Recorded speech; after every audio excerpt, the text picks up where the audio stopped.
असो अॅट्रॉसिटीचा पण विषय, मी त्यातली काही माहिती काढली. माहिती काढल्यानंतर माझ्या असं लक्ष झालं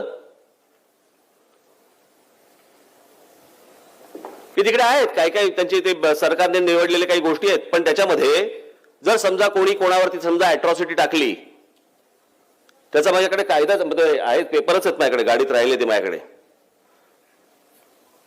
मलाही जेव्हा ते पेपर मिळाले ते मला धक्काच बसला.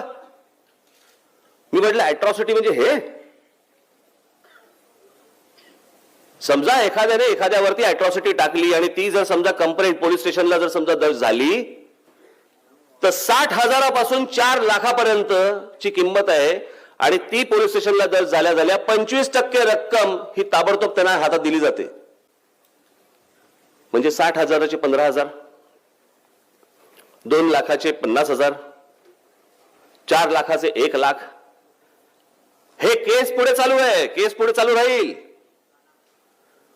पण हे ज्या वेळेला तिथे सिद्ध होतं त्या सगळ्या गोष्टी झाल्यावरती ताबडतोब त्याला पैसे मिळतात. अनेक ठिकाणी तर मला असं दिसतं की अनेक ठिकाणी धमकी दिली जाते, माझं काम कर नाही तर अॅट्रॉसिटी टाकी.